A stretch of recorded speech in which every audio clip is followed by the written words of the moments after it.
네, 오늘 마태복음 4장 말씀 통해서 우리 하나님의 말씀 함께 듣겠습니다. 우리가 마태복음 4장에 있는 예수님의 시험을 같이 함께 살펴보고 있죠. 지난주에 우리가 두 번째 시험을 같이 함께 나눴는데요. 지난주에 나눴다시피 두 번째 시험은 높은 곳에서 떨어져 보라라고 했던 시험입니다. 이 사탄의 말은 높은 곳에서 떨어져도 이 천사가 와서 지켜줄 것이다 라는 취지였죠. 근데 이 시험이 어려운 이유는 사탄이 지난주에도 살펴봤듯이 이 성경을 사용해서 시험하기 때문입니다. 그러면서 이제 천사가 와서 보호해 줄 것이다 라는 시편 91편 말씀을 인용해서 예수님께 한번 해봐라 이렇게 이제 권유를 하는 거죠. 그러니까 이 사탄의 말은 얼핏 들어보면은 겉으로 보면 아무런 문제가 없어 보이죠.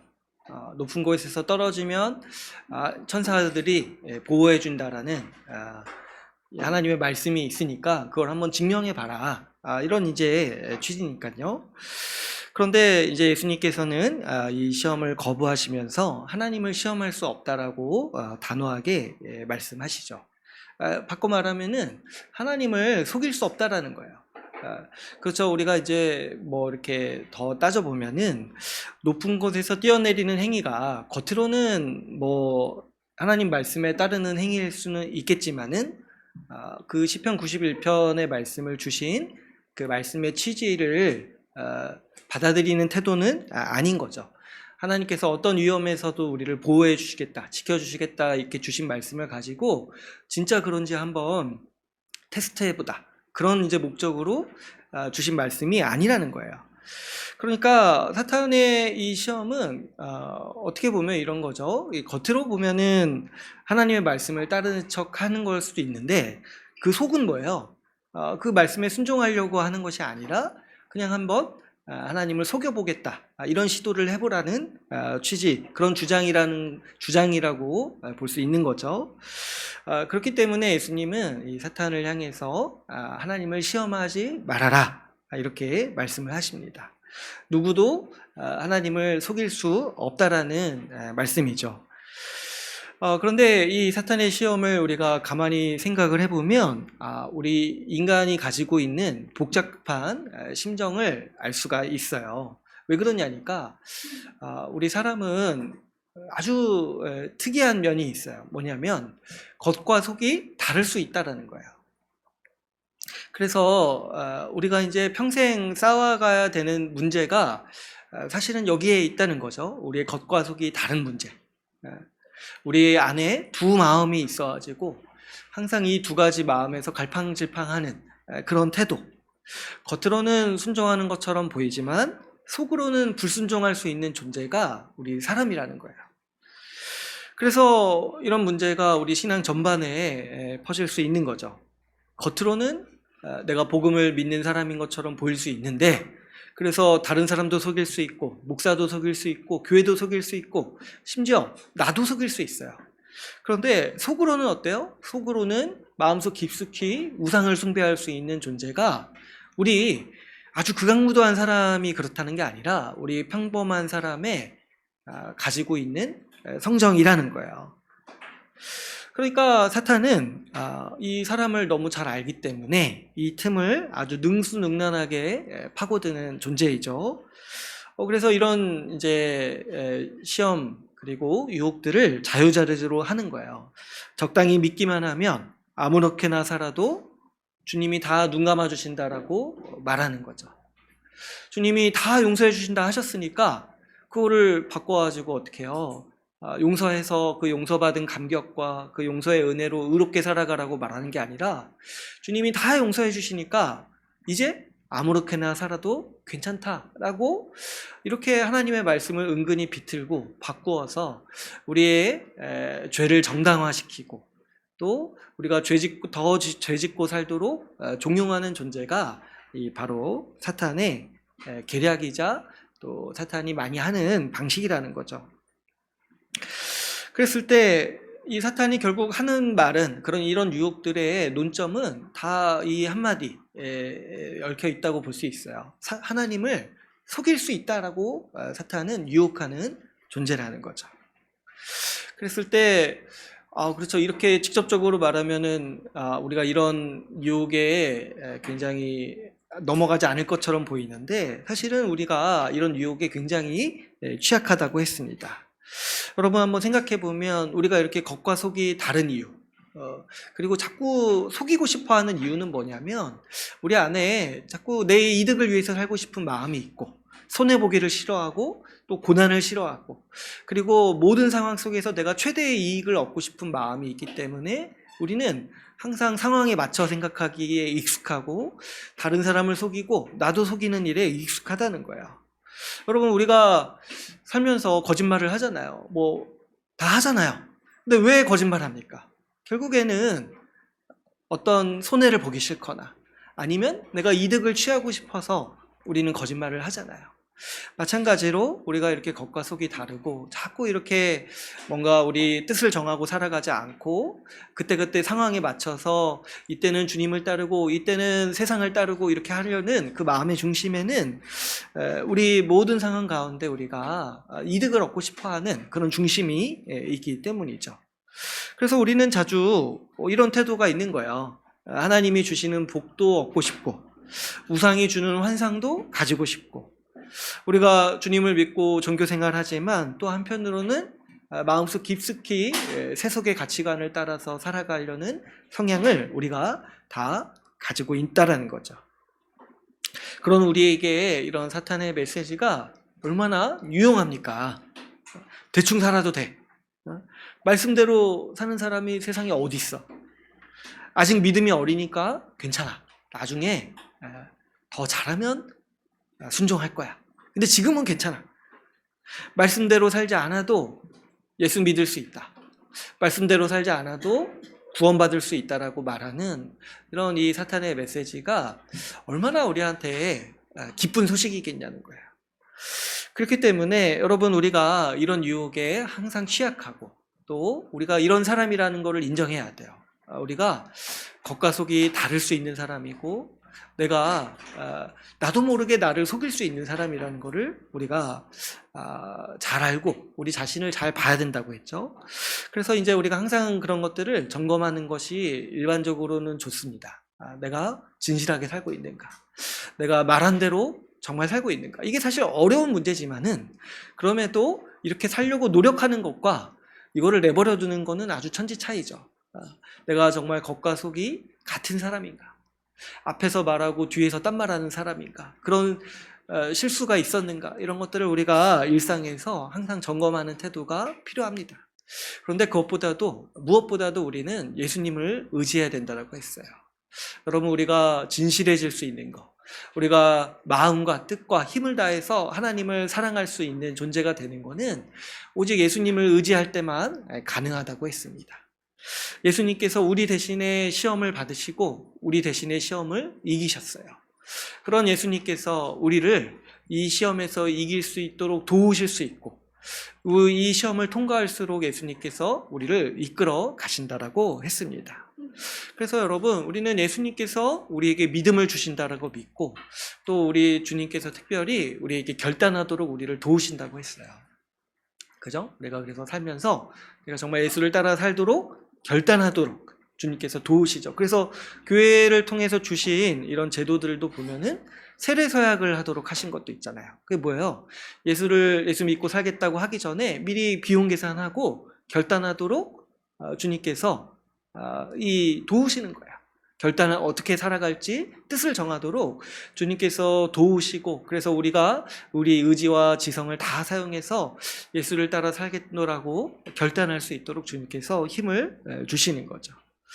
또 그뿐만이 아니죠. 우리 주님의 말씀으로 우리가 우리 마음을 정결하게 해주시고 우리의 마음을 다듬어서 우리가 진실하게 예수님 따를 수 있도록 우리를 이끌어 가신다고 했습니다.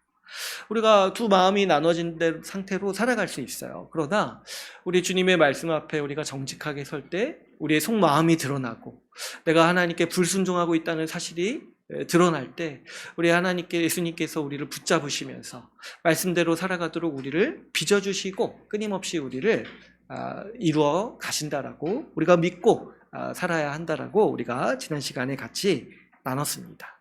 그렇기 때문에 우리가 날마다 예수 그리스도를 의지할 때 우리는 진실한 사람으로 변해갈 거예요. 진실한 사람으로. 우리 성정은 다 정말 겉과 속이 다릅니다. 이번 나날에 느끼는 게 있어요. 정말 사람은 모르는구나. 모르겠다. 믿었던 저 사람이 나중에 어떻게 바뀌는지 모르는 거야. 그 사람이 속인 걸 수도 있고 그 사람이 변한 걸 수도 있어요. 그러니까 이제 사람을 우리가 알기가 어렵고, 지난주에도 말씀드렸다시피 다른 사람에 대해서 자꾸 그렇게 얘기할 게 아니라 나 자신도 그렇다라는 걸 우리가 알고 살아가야 된다 했잖아요. 나 자신도. 그랬을 때 우리 자신을 두려워해야 돼요. 내가 어떻게 변할지 모르고, 내가 얼마나 교묘하게 사람들을 속이고 나 자신도 속일지를 모르는 거예요. 그랬을 때 우리가 이 문제에 있어서 철저하게 예수님을 의지하면서 우리 예수 그리스도께서 우리를 진실한 사람으로 바꿔가실 것을 우리가 소망하고 그 진리의 말씀을 우리가 붙들고 살아가야 하겠습니다.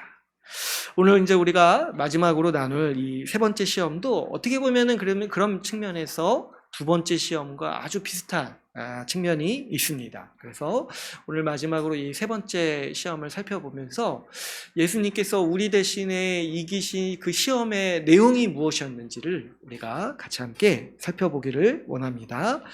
오늘 이 시험의 내용은 8절, 9절에서 나오죠. 사탄이 예수님을 높은 산으로 데리고 가서 천하 만국과 그 영광을 보여주고 이것을 모두 주겠다라고 유혹을 합니다. 그런데 굉장히 쉽게 준다고 하죠. 이 조건이 뭐였냐니까 사탄에게 엎드려서 경배하면은 이 모든 영광을 다 주겠다라고 이 사탄이 제안을 하고 있습니다. 그렇죠. 근데 이 시험은 어떻게 보면은 좀 약간은 허무맹랑할 수 있는데 이게 왜 시험이 되는지 우리가 잘 좀 약간 안 와닿을 수도 있는데, 사실 생각해 보면 사탄이 지금 주겠다고 하는 거는 이 세상을 주겠다고 하는 거잖아요. 그런데 이 예수님이 이 땅에 오신 목적도 이와 같죠. 예수님도 이 세상을 얻고자 하나님의 백성으로 삼고 세상을 회복하시고자 이 땅에 오셨잖아요. 그러니까 이 사탄이 제안하는 거는 예수님이 이 땅에 오신 목적을 내가 이루어주겠다라는 제안이라는 거죠. 그래서 이제 예수님이 오신 목적을 자신이 이루어주겠다, 사탄이 이루어주겠다 이렇게 제안을 하는 거예요. 그런데 한 가지가 다른데 뭐냐니까 방법이 다르다는 거예요. 방법이. 사탄은 자신에게 절하면은 이 예수님이 오신 목적을 자기가 이루어주겠다라고 얘기를 합니다. 그런데 여러분 이제 우리가 알다시피 예수님이 이 땅에 오셔서 이 세상을 구원하시고 얻으실 때에 사용하신 방법이 뭡니까? 바로 십자가를 통해서 이 목적을 이루셨죠. 그러니까 하나님이 정하신 거예요. 예수 그리스도를 통해서 이 세상을 하나님 나라로 다시 세우기로 정하셨는데 그 방법까지도 정하실 때 예수 그리스도가 지시는 십자가를 통해서 그 일을 이루시겠다라고 하나님은 목적과 방법도 다 정하신 거죠. 그런데 이 사탄의 시험은 한마디로 뭐예요? 내가 그 목적은 이루어주겠다. 뭐 내지는 내가 그 목적을 이루기 위해서 돕겠다. 이렇게 이제 하는데 지금 사탄의 시험은 뭡니까? 그 방법은 달라도 된다는 거예요. 방법은. 그 방법은 달라도 그 십자가의 방법이 아니더라도 하나님의 뜻을 이룰 수 있다라고 유혹하는 게 지금 사탄이 내는 이 세 번째 시험의 골자이죠. 그러니까 예수님은 고난을 통해서, 그 십자가의 고난을 통해서 하나님의 목적을 이루시기 위해서 왔는데 사탄은 이렇게 말하는 거예요. 굳이 고난받을 필요 없다. 굳이 십자가가 필요 없다. 십자가 없어도 내가 네 목적, 이 예수님의 목적을 이루어주겠다. 내지는 협력하겠다. 사실 사탄이 협력하면 얼마나 쉽습니까? 그죠? 자기가 사로잡았던 걸 포기하면 되잖아요. 자기가 사로잡았던 사람들을 자기가 그 영향력을 포기하면 되잖아요. 그러니까 사실 이제 사탄의 제안이 설득력이 있는 거죠. 자기가 협력하면은 목적을 이룰 수 있으니까. 근데 조건이 뭐예요? 나에게 절하면 내가 이 목적을 이루어지겠다, 이렇게 제안을 하는 겁니다. 그러니까 한마디로 하나님의 목적은 내가 이루어주겠는데 방법은 달라도 된다. 십자가가 아니어도 하나님의 목적을 이룰 수 있다라고 제안하는 게 예수님이 받으신 이 시험의 내용인 것이죠. 그랬을 때 예수님은 이 시험에 대해서, 이 세 번째 시험에 대해서 가장 강력한 불쾌감을 내비치시고 가장 강력한 어조로 대처하십니다.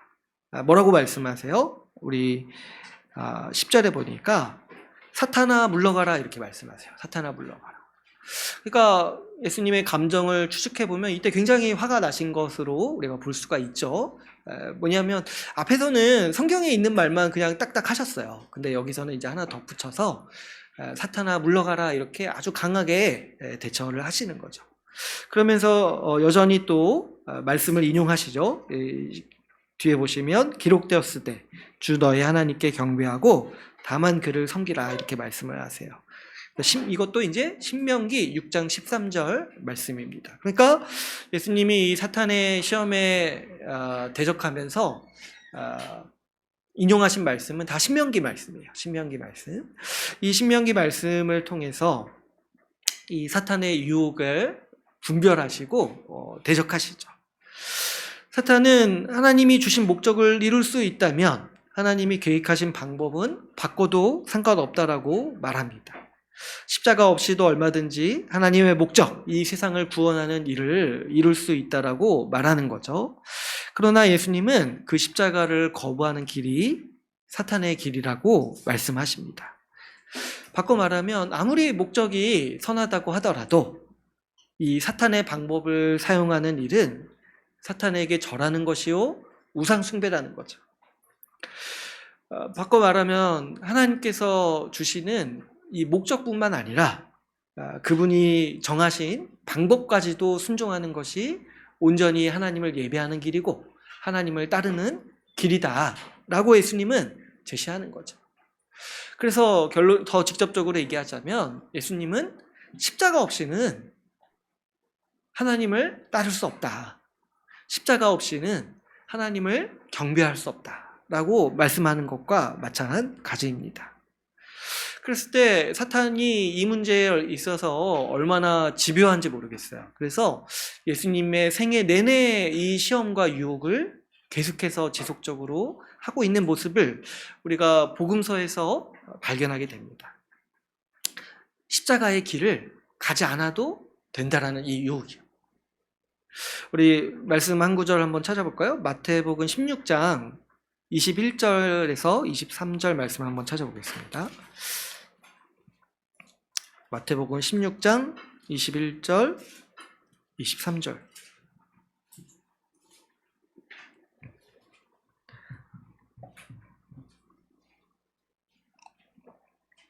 우리 같이 한번 읽어보겠습니다. 시작.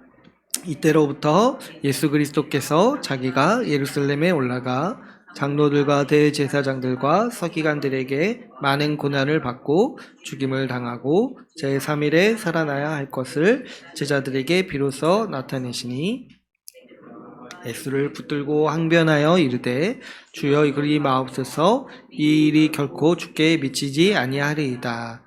예수께서 돌이키시며 베드로에게 이르시되 사탄아 내 뒤로 물러가라. 너는 나를 넘어지게 하는 자로다. 내가 하나님의 일을 생각하지 아니하고 도리어 사람의 일을 생각하는도다 하시고. 아멘. 여기서도 그 앞에 우리 오늘 살펴본 4장에서 사탄의 이 시험과 비슷한 장면이 나오죠. 예수님께서 제자들한테 앞으로 고난을 받고 십자가에서 죽을 것에 대해서 말씀하시자, 그 계획에 대해서 말씀하시자 이 베드로가 제자들의 대표로서 예수님께 항변합니다. 뭐냐면 결코 그 일을 할 수 없으시다. 십자가를 지실 수 없다. 이렇게 아주 강하게 베드로가 말을 합니다. 그런데 23절에 보니까 예수님은 이게 베드로의 말이라기보다는 누구의 말이라고 지금 보신 거예요? 사탄의 말이라고 보시는 거예요. 그래가지고 뭐라고 말씀하십니까? 사탄아 물러가라 이렇게 말씀하시죠. 그 시험 받으실 때, 광야에서 시험 받으실 때 그 들었던 속삭임을 여기서 들으신다라고 지금 예수님은 판단하신 거죠. 그래서 사탄아 뒤로 물러가라 이렇게 말씀하시면서 너는 나를 넘어지게 하는 자로다. 그러니까 완전히 그 십자가를 방해하고 십자가의 길을 가지 않아도 된다라고 하는 이 유혹이 이 아주 사탄의 끈질긴 시험인 거죠. 그러니까 이거 하나는 그 광야에서도 시험해봤고 그 제자들을 통해서 계속해서 이렇게 권유하는 거예요. 십자가의 길을 가지 않아도 괜찮지 않냐. 또 우리가 생각해 보면 예수님이 마지막까지도 고뇌하셨던 시험이 이 시험이었잖아요. 겟세마네 동산에서 이 잔을 내게서 옮기시옵소서. 할 수만 있다면. 이렇게 예수님이 고뇌하셨잖아요. 그 십자가의 길을 피할 수 있지 않을까에 대해서 마지막까지도 예수님은 그 사탄의 시험 앞에서 괴로워하셨고 고뇌하셨다는 것을 우리가 볼 수가 있습니다. 그러니까 이 십자가를 피하라는 유혹은요, 아주 사탄의 지속적이고 집요하고 강력한 유혹이고 시험인 거죠. 그런데 예수님은 여기에 대해서 끊임없이 저항하시면서 어떤 길을 고집하시는 거예요. 십자가 외에는 하나님의 목적을 이룰 수 있는 다른 방법이 없다는 거예요. 십자가 복음만이 하나님이 정하신 하나님의 방법이고 그 외의 방법, 그 외에 다른 길이 있다고 말하는 것이 다 사단의 끈질긴 유혹에 불과하다는 거. 이거를 뭐 사탄이 직접 와서 말하든지 제자들이 와서 이렇게 넌지시 얘기를 하든지 아니면 지금 베드로 말씀처럼 베드로 얘기처럼 아주 예수님께 항변하면서 그럴 수 없다 이렇게 말하는지 누가 가서 얘기하든지 예수님이 보시는 건 뭐예요? 이거는 사탄의 강력한 속삭임이다 라고 이 예수님께서는 이렇게 우리에게 분별의 말씀으로 주고 계십니다. 우리도 우리 삶을 생각해 보면은 우리 인생도 마찬가지로 이와 같은 유혹에 많이 노출돼 있고 우리도 이런 유혹에 얼마나 취약한지 많이 생각해 보죠. 여러분 우리가 살아가는 삶이 많이 고단합니다. 힘든 일도 많고 고난도 많고 어려운 일도 많이 겪습니다. 그러다 보니까 우리가 삶을 살면서 항상 생각하는 것 중에 하나가 뭐냐면 어떻게 하면 좀 고난을 피할 수 있을까? 어떻게 하면 좀 쉽고 어떻게 하면 좀 더 빠르고 어떻게 하면 좀 더 편하고 안락한 삶을 살 수 있을까? 우리가 항상 그 고민을 하잖아요. 그죠? 우리가 그냥 한 주 살면서 우리가 매번 하는 생각은 이거 어떻게 좀 쉽게 할 수 없을까? 어떻게든 좀 더 편할 수 없을까? 이거 가지고 우리가 고민하지 않습니까? 그리고 이 세상을 보면은 시중에는 얼마나 이런 것들을 홍보하고 광고하는 그런 유혹거리들이 얼마나 많습니까? 우리가 뭐 하나 제품을 이렇게 하려고 보면 다 광고하는 게 다 그런 거 아니에요? 이걸 쓰면은 이제 그동안에 겪었던 불편함은 끝입니다. 이제 새롭고 편한 아주 능률이 오르고 편한 그동안의 고생은 이제 끝입니다. 이런 광고들이 얼마나 많습니까? 쉽게 뭐 돈 벌 수 있는 방법, 쉽게 성공하는 방법 이런 것들이 세상에는 얼마나 넘쳐났는지 모르겠어요. 여러분 이제 저도 유튜브 이렇게 많이 보는데 이렇게 들어가서 보면은 썸네일이라고 하잖아요. 거기 보면 제목이 다 그런 거예요. 우리 뭐 예를 들어서 우리 인생이 힘든 거는 이것을 몰라서입니다. 이게 다 제목이에요. 보니까. 그래서 이것이 뭔지 궁금해서 들어가 보도록 뭔지 좀 제목에 알려주면 좋은데 항상 그 궁금해하는데 이것을 몰라서 뭐 우리가 헤매고 있다는 거예요. 반대로 또 이것을 알면 뭐 이제 행복해집니다. 이것을 알면 이제 뭐 문제가 풀립니다. 이런 식의 아주 가벼운 하나의 기묘한 해결책 하나면은 우리 인생이 평탄하고 문제가 해결되고 이런 식의 어떤 광고나 메시지가 우리 시대에 얼마나 많은지 모릅니다. 사실 이제 저는 이제 그런 거 안 봐요. 그래서 이것 하나면 됩니다. 이런 거 안 봅니다. 너무 천박하지 않습니까? 세상에 뭐 이것 하나 뭐 하나 이렇게 바꾸면 되는 게 어디 있습니까? 세상에 쉽고 편한 길이 어디 있어요. 물론 이제 선의로 그런 얘기 할 수 있지만 저는 이제 약간 그 사탄의 마케팅이라고 저는 생각해요. 쉽고 편한 길이 있다. 이거 하나 바꾸면 부흥한다. 교회도 얼마나 그런 게 많은 건지 몰라요. 이거 하나 하면 교회가 부흥한다. 이거 하나 바꾸면 교회의 문제가 해결된다. 저는 이제 예수님 말씀에 힘입어서 좀 담대하게 말할 때 그런 거 없다고 생각해요. 그런 거 없다. 쉽고 편한 거 없다. 세상에 좋은 열매와 과실은 수고와 노동을 통해서, 수고와 아주 이 땀을 통해서 이루어지는 거라고 생각하고, 그것이 하나님이 정하신 세상의 질서라고 생각을 합니다. 근데 여러분, 요즘은 이제 우리가 이렇게 기술이 발달하고 생활이 편리해진 요즘 같은 때에 우리는 진짜 그런 것처럼 보일 때가 많아요. 얼마든지 힘겨움을 피하고 편하고 안락한 방법을 손에 얻을 수 있는 것 같은 기분이 드는 거예요. 저 전자제품 하나 이렇게 집에 들여놓으면은 그냥 인생이 편해질 것 같아.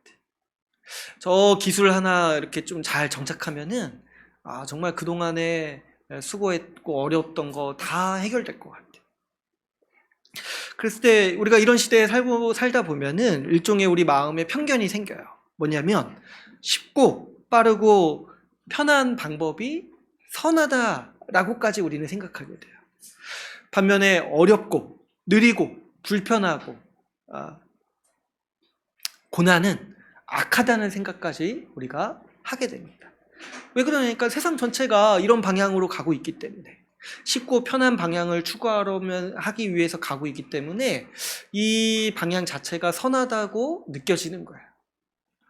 그래서 여러분, 너무 그렇게 최신 기술 좋아하지 마시고, 너무 그렇게 자기 인생의 삶을 좀 편하게 만드는 것들을 너무 그렇게 추구하지 마세요. 물론 이제 좋은 면들도 많이 있지만 그런 문명의 이기에 젖어서 우리의 가치관이 바뀔 수 있다는 거예요.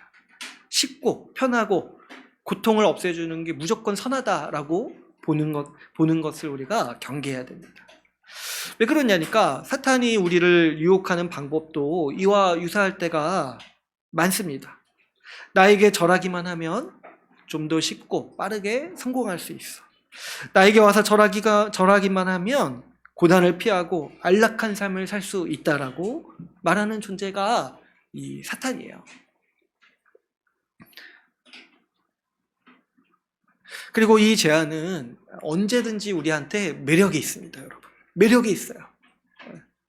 왜냐하면 겉으로 보면 오늘 두 번째 시험도 마찬가지로 세 번째 시험도 마찬가지로 보면 겉으로 보면 어때요? 그 목적은 하나님의 길을 가는 것 같거든요. 하나님의 뜻에 따르는 것 같거든요. 겉으로 보면. 그런데 방법을 보고 속을 보면 어때요? 사탄에게 절하는 길이라는 거예요. 이게 굉장히 어렵죠. 그러나 이 겉에 쌓여진 사탄의 메시지가 얼마나 매력이 있는지 우리가 간파해야 돼요. 고난이 없어도 된다. 고난을 피할 수도 있다. 이런 제안들을 우리는 면밀히 분석하고 분별할 수 있어야겠습니다. 우리 주님은 이 사탄의 아주 고약하고 아주 미묘하고 아주 분별하기 어려운 시험을 분별할 수 있도록 우리 하나님 말씀을 주셨는데, 그 말씀에서 이 사탄의 이 세 번째 시험을 분별할 수 있는 아주 강력한 말씀이 하나가 있어요. 그게 뭐냐면은 오늘 우리 지금 찾은 말씀 마태복음 16장 24절 말씀이에요. 24절 말씀. 24절 말씀 우리 같이 한번 읽어보겠습니다. 마태복음 16장 24절 말씀 같이 읽어볼게요. 시작. 예수께서 제자들에게 이르시되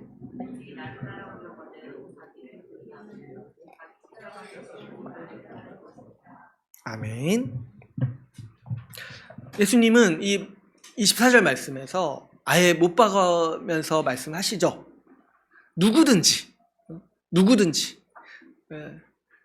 이게 이제 누구든지를 강조해야 돼요, 여러분. 어떤 분은 사역자만 자기 십자가를 지고 따라가야 된다 생각하는 분도 있어요. 그게 아니에요. 누구든지 예수 믿으려거든, 하나님 백성으로 살려거든, 누구든지 자기 십자가를 지고 나를 따라야 된다. 예수님은 이렇게 말씀을 하십니다. 예수님은 고난이 없는 영광, 십자가 없는 구원, 십자가 없는 신앙생활, 이런 거 없다라고 아주 분명하게 우리에게 말씀을 하시는 거죠. 그렇게 우리는 명확하게 말씀할 수 있습니다. 주를 믿고 예수 믿고 살아가는 삶은요, 한마디로 말하면 뭐냐면 십자가의 삶이라는 거예요. 십자가의 삶, 십자가의 길. 이거 무슨 찬양 제목인 것 같은데, 그죠? 옛날에 뭐 있었죠? 십자가의 삶, 십자가의 길. 이게 뭐냐니, 이게 논쟁의 여지가 없는 예수님이 제시하신 예수님을 따르는 사람의 삶의 모습이라는 거예요. 그래서 여러분, 우리는 이 말씀을 우리 중심에 두고 항상 우리가 분별해야 돼요. 내가 지금 십자가의 삶, 십자가의 길을 따라가고 있는가? 아니면 그냥 좀 이거 없어도 예수 따를 수 있다라고 착각하고 있는 거 아닌지 우리가 분별해야 됩니다. 그랬을 때 여러분, 예수님이 나를 따르려거든 자기 십자가를 지고 나를 따르라고 이렇게 말씀하셨을 때, 그러면 자기 십자가를 진다는 게 무슨 말일까요? 자기 십자가를 진다는 게. 이것도 우리가 많이 왜곡할 수 있기 때문에 최대한 이제 구체적으로 이렇게 좀 설명을 해야 된다고 생각해요. 자기 십자가를 진다는 게 무슨 말인가? 예전에 제가 들은 것 중에 하나가 뭐였죠? 자기 주일 아침에 일어나서 교회 오는 게 자기 십자가라는 거예요. 자기 힘든데, 주일에 더 자고 싶은데 그 불편을 감수하는 게 자기 십자가라는 거예요. 그죠? 이제 뭐 고난의 정도가 개인차가 있기 때문에 뭐 인정합니다. 그게 정말 죽을 만큼 어려울 수 있어요, 어떤 사람에게는. 그런데 그걸로 한정하기에는 좀 너무하다 싶은 게 있는 거죠. 그랬을 때 여러분, 여기서 지금 예수님이 말씀하시는 자기 십자가를 진다는 게 어떤 의미인가? 자기 십자가를 진다는 건 분명히 고난을 가리키는 건데, 이 고난이 어떤 의미인가를 제가 세 가지로 좀 나눠서 좀 말씀을 드리고자 합니다. 첫 번째로, 이 십자가를 진다는 고난은 어떤 고난이냐면 박해를 감수하는 고난이에요. 박해를 감수하는 고난. 여러분, 예수님이 십자가를 지신 거는 뭐 때문에 지셨습니까? 직접적인 그 원인은 물론 이제 하나님의 계획 아래 있었지만, 직접적인 원인은 그 바리새인들이나 유대인들이 예수님을 죽이고자 모함한 거잖아요.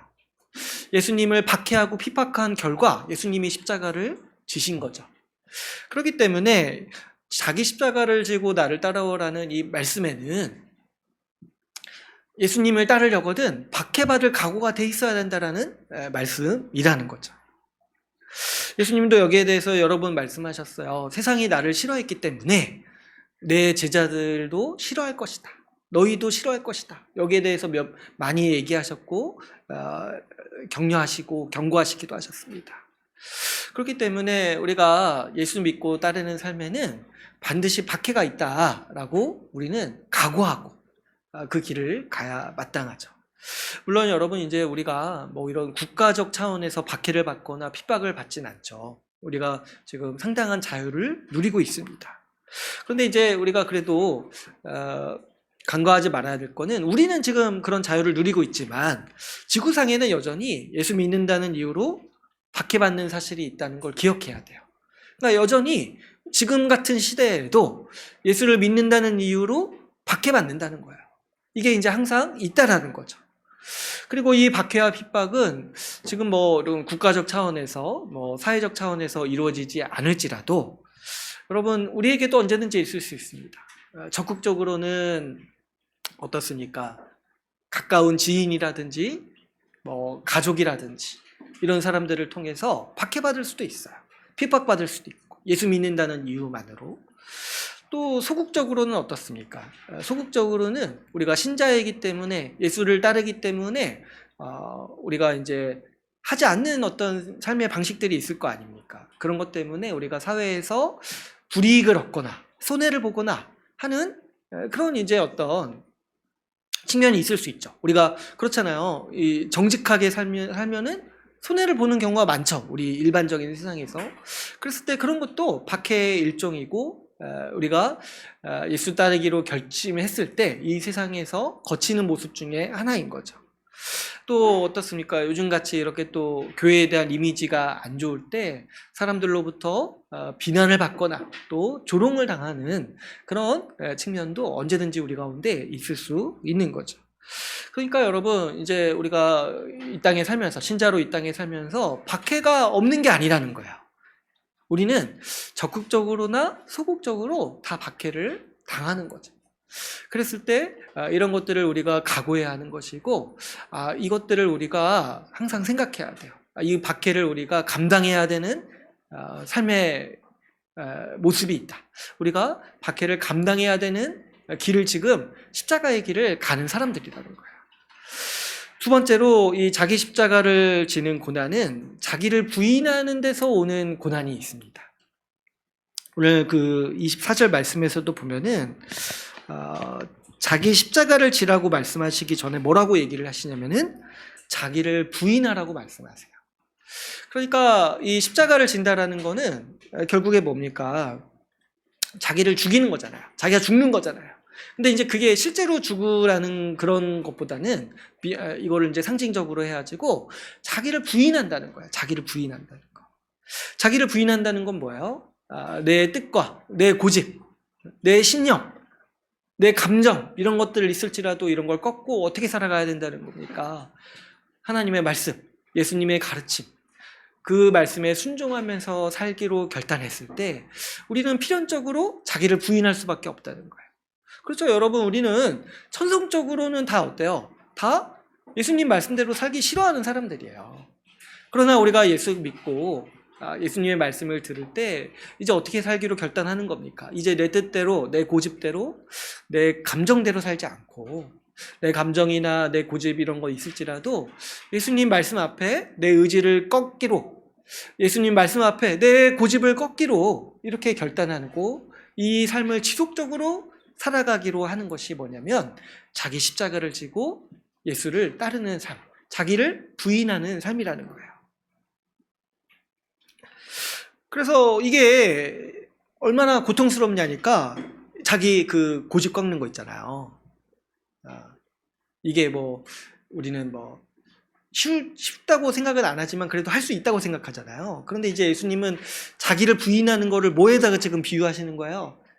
십자가에서 죽는 걸로 비유하시는 거예요. 그러니까 실제로 여러분 많이 또 경험해 보셨겠지만은 내가 내 의사를 꺾을 때 있잖아요. 진짜 죽는 것 같은 거야. 진짜 죽을 것 같은 거야. 우리가 아무리 고집스러운 사람이 아니더라 할지라도 내가 뭔가 하나 하고자 했을 때, 내 계획이 있을 때 그거를 내가 하나님 말씀에 비추어서 이렇게 꺾으려고 할 때 정말 죽을 것 같지, 내가 진짜 죽어도 못할 것 같은 심정이 들 때가 있다라는 거예요. 들 때가 있어요. 그런데 예수를 따르는 삶, 예수 믿는 삶이라는 건 뭐예요? 자기 십자가를 지고 그 길을 가는 거예요. 죽을 것 같은데 그래서 진짜 한번 죽을 것 같은 그 심정에 나를 그냥 던지는 거예요. 그냥 죽는 거예요. 그래서 이 자기 부인의 삶이라는 거는 자기 십자가를 지고 사는 삶이라는 거예요. 그러니까 이게 이제 우리한테 굉장히 힘드니까 사탄이 이 지점을 많이 파고드는 거죠. 그렇게 자기 고집 꺾지 않아도 돼. 그런 거 없어도 적당히 믿으면 살 수 있어. 이런 거 바꿔 말하면 뭐예요? 십자가 없어도 예수님 따라갈 수 있어. 더 직접적으로 뭐라면 봐요. 나한테 절하면 예수님 따르게 해줄게. 신자로 춤춰줄게. 이렇게 제안하는 것이 우리 일상에서 있는 그런 사탄의 제안이자 계략이죠. 그러나 여러분, 우리가 이 말씀을 통해서 분명히 알 때 이 믿음은요, 자기 자신을 십자가에 못 박는 삶입니다. 내가 내 자신에 대해서 죽는 길이 우리가 생명 얻는 길임을 알고 또 내 뜻보다 내 감정보다 예수님 말씀 따르는 게 더 지혜롭다라는 것을 인정하기 때문에 우리가 그 예수님의 말씀이 우리를 더 복되게 할 것을 믿기 때문에 우리는 우리 자신의 욕망이라든지 감정을 죽이고 주님의 말씀에 순종하기로 결단하게 되는 것이죠. 그렇기 때문에 우리가 십자가의 길을 간다는 것은 결국에 이 자기를 부인하는 삶이다 라고 할 수 있습니다. 세 번째로 이 십자가의 삶에는 어떤 고난이 있냐니까 주를 위한 고난이 있어요. 주를 위한 고난. 여러분, 이 예수님께서 십자가를 지시는 것은 결국에 뭐 때문에 고난 받으시는 겁니까? 이 십자가의 길을 가시는 거예요. 예수님 자신을 위해서 십자가의 길을 가시는 게 아니잖아요. 예수님은 우리를 위해서, 우리를 돕고 우리를 섬기시기 위해서 이 십자가의 고난을 담당하셨어요. 그렇기 때문에 여기 이 말씀에서 자기 십자가를 지고 나를 따르라 하는 말씀은 어떤 우리 고난, 신자가 겪는 고난의 어떤 측면을 얘기할 수 있냐면, 우리가 다른 사람을 위해서 섬기고 다른 사람을 돕기 위해서 받는 고난이 이 십자가의 삶에 포함되는 것이죠. 그래서 이 세 번째 고난은 주와 교회를 위해서 받는 자발적인 수고와 헌신을 의미합니다. 어떻게 보면은 안 해도 되지만 자처해서 받는 고난이라고 할 수 있어요. 그렇죠, 여러분. 우리가 주님을 사랑하고 주님을 섬기고자 할 때 우리에게 자연스러운 드는 마음은 주를 위해 살고 싶고 주를 위하고 싶어요. 그러면서 주의 말씀대로 살아갈 때 우리 주님이 말씀하신 바대로 우리 주님이 주신 지체들을 사랑하고 섬기고 교회를 섬기고자 하는 마음이 우리 가운데 자연스럽게 듭니다. 근데 여러분, 이런 게 사랑이지만 사실 바꿔보면 고난이기도 해요. 다른 사람을 위한다는 거, 다른 사람을 섬긴다라는 거는 어떻게 보면 그 사람의 종이 되는 거예요. 왜 그러니까 그 사람을 섬기기 위해서 상대방에게 맞춰줘야 되잖아요. 상대방에게 맞춰주려면은 또 어떻게 해야 됩니까? 내 기분과 내 감정과 내 계획을 포기해야 돼요. 상대방을 섬기기 위해서. 그러니까 여기에도 자기 부인이 있고 고난이 있는 거죠. 우리가 누군가를 위해서 살고 헌신하는 일 모두가 자처해서 고난받는 일입니다. 그랬을 때 이것이 우리 신자의 삶이라는 거예요. 우리가 자처해서 고난받고 내 인생도 힘들지만 그래도 다른 사람을 위해서 살아가려고 마음먹는 것, 이것 자체가 우리가 자발적으로 예수님을 따라서 받는 고난인 것이죠. 그죠, 여러분. 이제 우리가 누군가를 위해서 자처해서 고난받는 거는 확실히 그 정상적인 삶의 모습은 아니죠. 그죠?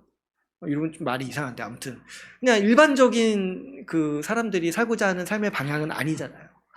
그런데 여러분, 우리가 그렇잖아요. 우리가 살아가는 습관을 생각해 보면 고난받는 거 싫어하고 편한 거 좋아하고 안락한 삶을 얻고 싶고 내 배를 채우고 싶고 내 편한 걸 더 채우고 싶은 성향이 우리의 기본적인 성향인데, 그런 우리가 내 고난도 감당할 뿐만 아니라 다른 사람을 위해서 고난받기 위해 나서는 것, 그게 예수님께서 우리에게 주시는 구원받은 삶이자 우리에게 주시는 십자가의 은혜인 것이죠. 그래서 믿음은요, 이 고난받는 일을 자처하는 것이고 예수 그리스도와 같은 방식으로 사는 삶인 것이죠. 그래서 우리가 이 예수를 믿고 예수님을 따르고자 했을 때 우리는 십자가의 길, 십자가의 삶을 살아가게 됩니다. 그래서 정리해 보면은 세 가지 차원의 고난이 있다고 했어요. 박해가 있고, 또 자기를 부인하고, 또 뭐예요? 다른 사람, 교회를, 주를 섬기기 위해서 자처해서 받는 고난. 이 세 가지를 다 가리켜서 우리가 뭐라고 부른다고요? 십자가의 길, 십자가의 삶이라고 우리는 부릅니다. 그랬을 때 예수님의 말씀은 뭡니까? 이 십자가의 삶이 없이는 가짜다는 거예요. 이 십자가의 삶이 없이는 나를 따를 수 없고, 이 십자가의 삶이 없이는 하나님 백성이 될 수 없다라고 주님은 분명하게 말씀하고 있습니다. 그런데 여러분, 이제 이 하나하나가 우리에게 이제 다 쉽지는 않죠. 그렇기 때문에 우리는 신앙생활하면서 지속적으로 유혹에 시달립니다. 박해를 좀 피하고 적당히 타협하고 싶어요. 그냥 저거 하나만 좀 타협하면은 우리 인생이 편해지고, 누가 뭐라고도 안 하고, 그런 게 얼마나 많습니까? 또 이제 박해라는 게 보면은 보통 이 불화와 또 어떤 이제 화평을 깨는 어떤 그런 국면으로 올 때가 많이 있잖아요. 근데 이거 하나하나 타협하면은 화목하게 또 지낼 수 있을 것 같으니까 좋은 게 좋은 거지 하고 넘어가기 쉬운 우리 마음이 있죠. 또 어떻습니까? 자기를 부인하고 적당한 선에서 살고 싶은 마음도 우리한테 항상 있어요. 적당한 선에서. 이 정도 했으면 됐지. 그냥 주일 예배 내가 나오면 됐지. 이 정도도 어디야? 이 정도도 안 하는 사람이 많은데 내가 이 정도 했으면 어디야? 하면서 근데 뭘 또 더 헌신해야 돼. 뭐 또 더 순종해야 돼. 이건 못해. 이렇게 좀 적당한 선에서 내가 할 수 있는 건 하고 못하는 건 못하겠다. 이렇게 그냥 타협하고 싶은 마음이 우리 가운데 얼마나 많은지 모르겠어요. 또 어떻습니까?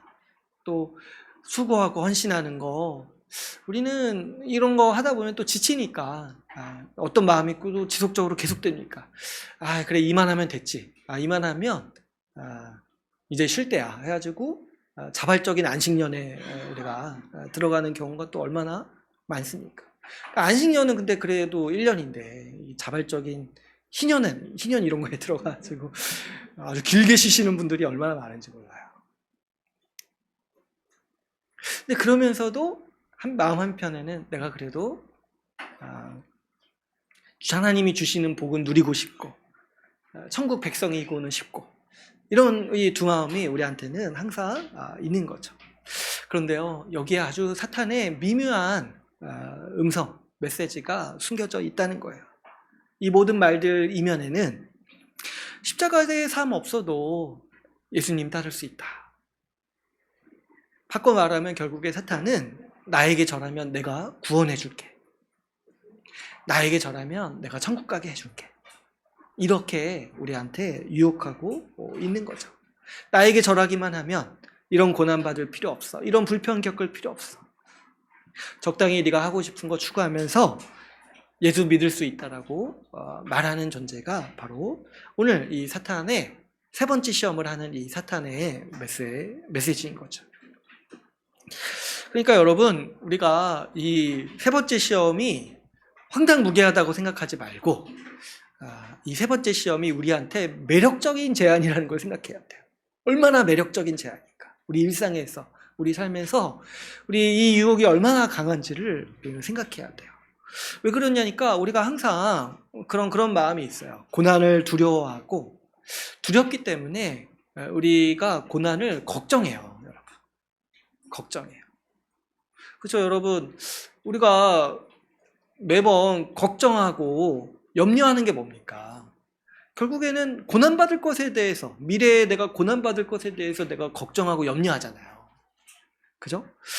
그러니까 지금 이 사탄의 메시지가 얼마나 매력적입니까? 고난이 없어도 돼. 굳이 그렇게 안 해도 돼. 그래도 예수 믿는데 아무런 지장이 없어. 저도 그래요, 여러분. 저도 예상되는 어려움 같은 거 가끔 생각날 때가 있어요. 이대로 가다가 내가 앞으로 이런 또 어려움을 겪겠구나. 미래에 또 있을 수 있는 또 일반적인 일들이 있잖아요. 뭐 건강 문제라든가, 뭐 재정 문제라든가 이런 어려움들 생각해 보면 아찔할 때가 얼마나 많은지 몰라요. 아찔할 때가 얼마나 많은지. 생각만 해도 정말 안 그랬으면 좋겠다. 그런 일들이 안 일어났으면 좋겠다. 근데 꼭 약간 징크스인가 안 일어났으면 좋겠다 생각하면 꼭 일어나요.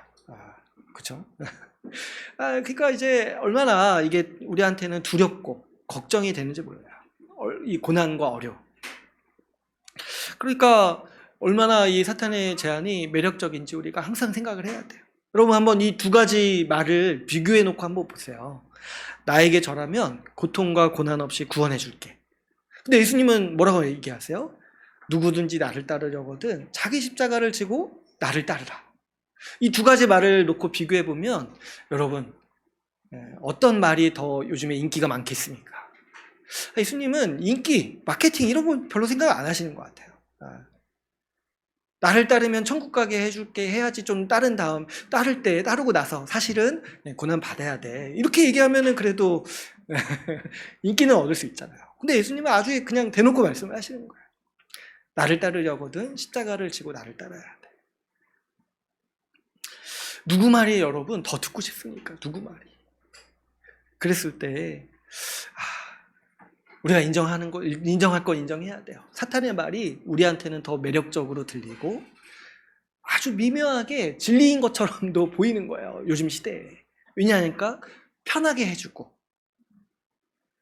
근심과 걱정을 덜어주는 그런 말이기 때문에 그렇죠. 그렇기 때문에 여러분, 우리는 항상 생각해야 돼요. 이 진실한 믿음이라는 게 진짜 어려운 길이구나. 예수님도 여기에 대해서 말씀하셨죠. 세상에 넓은 길이 있고 좁은 길이 있다는 거예요. 넓은 길은 가는 길이 편하고 평탄해가지고 쫓는 사람이 많고, 좁은 길, 진리에 이르는 좁은 길은 좁고 협착해서 가려는 사람이 적다는 거예요. 그래서 여러분, 우리가 이 시험 앞에서 우리가 항상 있다라는 사실을 생각해야 됩니다. 우리 인생이 진짜 죽을 때까지 우리도 이 시험 앞에 있을 거예요. 예수님도 십자가를 지시기 전까지 이 시험 앞에 직면하셨잖아요. 겟세마네 동산에서. 그랬을 때 여러분, 우리가 이 시험을 이길 수 있는 오직 한 길은 우리 자신을 부인하고 정말 예수님을 철저하게 의지하는 길 하나밖에 없습니다. 우리 두 번째 시험 나눌 때도 얘기했죠.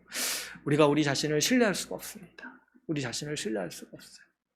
우리가 정말 편한 것이 좋고 고난을 싫어하는 아주 본능이 있다 보니까 조금 몸에 힘이 있고 젊었을 때는 그렇게 살 수 있을지 모르겠어요. 그런데 또 나이 들고 또 우리 몸도 노쇠를 겪으면서 불편해지면은 정말 이런 게 얼마나 더 힘들어지는지 모르겠어요. 그럴 때는 이런 유혹에 더 취약해지는 거예요. 이런 유혹에. 쉽고 편한 길을 가려는 유혹. 십자가의 길을 가지 않으려는 유혹. 이런 게 우리 인생이 어떻게 보면 끝으로 갈수록 더 강해질 수 있는 거예요. 더 강해질 수 있는 거예요. 그래서 사람들이 변한다고 하잖아요. 변한다고 하잖아요. 그래서 우리도 여러분, 우리가 자만하지 말고 우리 자신을 신뢰하지 말고 우리 예수님을 의지해야 돼요. 이 세상에 이 시험을 이기신 분이요, 예수님 한 분밖에 없다고 생각해요. 그게 사실인 거죠. 예수님 한 분만 이 사탄의 세 번째 시험을 이기셨습니다. 그러니까 우리가 이 사탄의 세 번째 시험을 통과하기 위해서면 우리는 예수님만을 의지해야 돼요.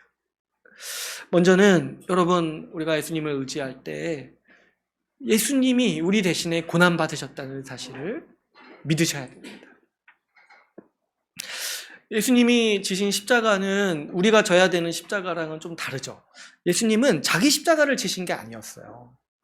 예수님이 지신 십자가는 사실 우리의 십자가였습니다. 우리가 감당해야 될 죄를 예수님이 대신 짊어지시고 가시고, 우리가 받아야 될 형벌을 예수님이 대신 받으셨습니다. 여러분, 생각해 보세요. 사람이 살면서 겪을 수 있는 가장 큰 고난이 무엇이겠습니까? 그것은 하나님의 심판을 받는 고난이죠. 하나님의 심판 아래 있고 하나님으로부터 멀어지고 하나님으로부터 분리되고 하나님 없이 살아가는 고난이죠. 그런데 예수님께서 우리 대신에 그 고난을 받으셨어요. 우리 대신에 하나님의 심판을 받으시고 우리 대신에 하나님의 형벌을 받으셨습니다. 그렇기 때문에 여러분, 우리는 이렇게 생각을 해야 돼요. 우리가 앞으로 살면서 겪을 최악의 고난, 최고의 고난을 우리 예수님께서 우리 대신에 다 받으셨다는 거예요. 그렇기 때문에 우리가 앞으로 이제 살아가면서 남은 고난은 사실 그보다는 가벼운 거예요. 예수님께서 우리가 받아야 될 대부분의 가장 심각한 고난을 우리 대신에 다 받으셨기 때문에 우리가 앞으로 인생을 살면서 겪는 고난은, 그래서 뭐라고 하냐면 남은 고난이라고 하는 거예요. 남은 고난. 조금 남았어요. 예수님이 우리 대신에 다 겪으셨기 때문에 이제 조금 남은 거예요. 우리 인생에 앞으로 있을 어떤 어려움, 고통, 고난이라 할지라도 하나님께 심판받는 거에 비하면은 얼마나 작은 고난입니까? 그러니까 여러분, 우리는 이제 이렇게 생각해요. 우리 앞에 남아있는 어떤 아무리 심각하고 두려운 고난이라 할지라도 이것들은 다 남은 고난이다. 예수님이 내 대신에 모든 고난을 다 짊어지고 가셨기 때문에 이제 우리는 남은 고난, 작은 고난만 남아있다라는 것을 우리는 생각해야 됩니다. 예수님이 우리 대신에 우리의 십자가를 지셨기 때문에 여러분 놀랍게도 우리가 져야 되는 십자가는 생각보다 가볍다는 거예요. 그래서 여러분 우리 주님께서 우리 대신에 고난 받으셨음을 기억하고 우리는 우리가 받을 고난, 우리가 통과해야 되는 이 십자가의 삶을 두려워하거나 그런 것들을 걱정하지 말아야 됩니다. 또 더 나아가서 우리 주님은요 능히 우리를 고난 중에서 도우십니다. 주께서 우리를 고난 중에 능히 도우실 수 있는 분이세요. 우리 대신에 모든 고난을 다 대신 받으셨고 그리고 우리에게는 정말 그에 비하면은 작은 고난만 남아있는데 그 작은 고난마저도 우리 주님은 우리를 도우신다라고 말씀하시는 분이세요. 더 안 하셔도 되는데 우리 대신에 심판받으신 것만으로도 충분하신데 우리 대신에 고난을 짊어지신 것만으로도 충분하신데 주님이 우리에게 하시는 말씀은 뭐예요? 우리 인생에 남은 어떤 고난이라 할지라도 우리 주님께서 도우시고 붙드시겠다라고 말씀하십니다. 오늘 본문에 우리 아까 읽은 말씀에 16장 24절 말씀에 이렇게 말씀하셨잖아요. 나를 따라오려거든 자기 십자가를 지고 나를 따르라 이렇게 말씀하셨잖아요. 그러니까 여러분 우리가 자기 십자가를 지고 예수님을 따라가고 있는데 그 길은 바꿔 말하면은 어떤 길이에요? 예수님이 먼저 가신 길이라는 거예요. 예수님이 먼저 자기 십자가를 지고 가신 길이에요. 그렇기 때문에 우리가 겪는 모든 고난은 다 예수님이 다 이미 겪으신 일이라는 거예요. 이미 다 겪으신 일이에요. 예수님은 우리가 겪는 모든 고난을 이미 다 겪으시고 아십니다. 그래서 우리가 마태복음 나눌 때 많이 얘기하는 게 뭐예요? 예수님은 임마누엘이시다. 임마누엘. 우리와 함께 하시는 하나님. 우리와 함께 하신다고 했을 때 그냥 단순히 옆에 계신다 이런 얘기가 아니라 우리의 모든 경험을 몸소 다 체험하시고 겪으신 분이라는 거예요. 그렇기 때문에 우리가 시험 당하고 우리가 고난을 겪을 때 그 모든 고난은 다 뭐냐면 우리 예수님께서 다 먼저 겪으신 고난이시고 예수님은 우리의 모든 고난을 그분이 몸소 겪으시고 아시기 때문에 누구보다도 우리의 아픔과 고난을 아시고 이해하실 뿐만 아니라 우리를 능히 도우신다는 거예요. 여러분 먼저는 아까 얘기했던 것처럼 우리가 겪는 고난은 예수님이 다 짊어지시고 남는 고난이라고 생각해야 된다고 했어요. 또 두 번째로 뭐예요? 우리가 겪는 모든 고난은 다 뭐예요? 예수님이 다 겪으신 고난이에요. 그렇기 때문에 여러분 우리가 우리의 고난을 우리가 겪는 어려움들, 우리가 겪는 힘겨움들 있잖아요. 가만 묵상해 보면 우리 예수님께서 우리 앞서서 다 겪으신 일이라는 것을 우리는 보게 됩니다. 예수님도 같은 아픔이 있으셨고 예수님도 같은 어려움을 겪으셨다라는 사실을 볼 때 우리 마음에 큰 위로와 힘을 겪는 거예요. 왜 그렇습니까? 우리가 예수님과 같은 길을 겪고 있구나. 예수님의 아픔이 나에게도 있다는 걸 알게 됐을 때 예수님이 얼마나 우리와 같이 계시는지를 우리가 더 비로소 더 체감하게 돼요. 이 그리스도와 연합하는 또 아주 놀라운 신비죠. 그분의 고난에도 연합하는 거예요. 그분의 고난에도. 그랬을 때 주님이 자기가 겪으셨고 자기가 다 그 시험과 고난을 치르셨기 때문에 고난 중에 있는 우리를 능히 도우실 수 있다라고 성경 말씀은 우리에게 증언하고 있습니다. 그러므로 이 사실을 반드시 기억해야 돼요. 주님께서 우리를 도우신다는 거예요. 우리가 어쩔 수 없는 고난, 우리 인생이 망하는 고난이라는 것은 우리 신자의 삶에 없다는 거예요. 우리 주님께서 우리를 붙드시고 우리를 어떤 고난과 어려움 속에서도 우리를 도우신다라고 주님은 우리에게 말씀하십니다. 그렇기 때문에 여러분 우리는 이 고난에 대해서 두려워하거나 걱정하거나 염려하지 말아야 됩니다. 사실 우리가 시험에 취약한 이유 중에 하나가 두려워하기 때문에 그래요. 두려워하기 때문에. 고난을 두려워하고 불편을 두려워하고 고통을 두려워하기 때문에 우리는 이 사탄의 시험에 취약한 거예요. 그러나 여러분 이 두려움은 믿음이 아니죠. 우리 주님께서 주시는 마음은 우리 주님이 돌보심을 믿고 우리 주님이 우리의 모든 고난과 고통을 끌어안으셨음을 믿고 고난받으신 주님을 따라가는 거예요. 십자가를 우리보다 먼저 십자가를 지신 예수님, 그 십자가의 삶과 십자가의 길을 우리가 따라가는 거예요. 그래서 믿음은, 예수 믿고 우리가 살아가는 삶은 오히려 고난에 더 뛰어들고 고난을 익숙하게 여기는 삶인 것이죠.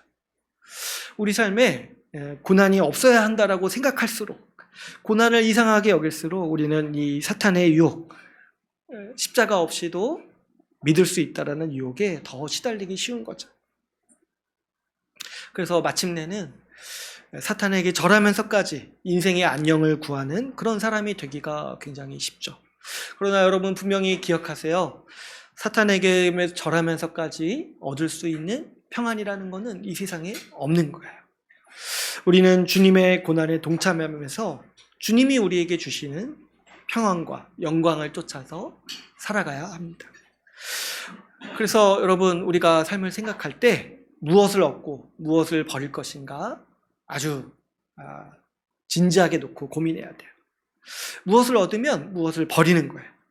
쉽고 빠른 길, 영광이나 안락함만을 추구하다 보면은 우리는 십자가를 버릴 것입니다.